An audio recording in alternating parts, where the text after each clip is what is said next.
Louis Gerber, hoofafdeling van Vryheidsmusiek Hoërskool, dis vir ons lekker om jou op Blindside te ontmoet en uit die aard van die saak, nie noodwendig hoe julle die NMI Toyota Noordsuid toernooi wou begin nie, maar daar was tog 'n paar mooi oomblikke vir julle daar in die tweede helfte. Ja nee, baie dankie vir die geleentheid. Is lekker om met julle te gesels en dankie ook vir julle wonderlike program en hoe julle skool rugby ondersteun.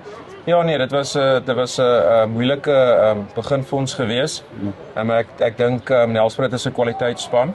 En ek dink ongelukkig, soos ek altyd sê, jy weet op hierdie vlak, mens kan nie noodwendig sukses behaal in die eerste 20 minute nie, maar jy kan jouself in 'n moeilike posisie plaas. En ek dink ons het ongelukkig in die eerste 20-25 minute was ons nie akkuraat gewees nie en hulle was baie akkuraat gewees en as hulle entry gekry het hulle weggestap met punte en dit het ons vroeg onder druk gesit en toe was dit maar van daar af maar moeilik gewees. Maar die catch-up was goed. Soos ek sê, julle het eintlik die tweede helfte gewen as jy mooi daarna kyk en so daar's 'n paar mooi goed om vorentoe te vat. Ja nee, ons het 'n goeie tweede helfte gehad. Maar soos ek sê, ek dink op hierdie vlak, soos ek sê, as jy entry kry in die oppositie, moet jy jou geleenthede vat. Ons het dit nie gedoen nie en hulle het dit gedoen. Ek dink ons het bietjie beter gedoen in die tweede helfte.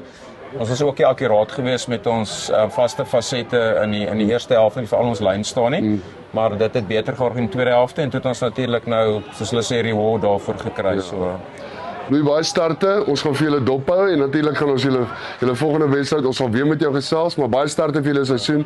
Ons sien uit om weer vir julle te kyk. Baie dankie vir die geleentheid en sterkte vir julle. Baie dankie. Dankie. Sorry.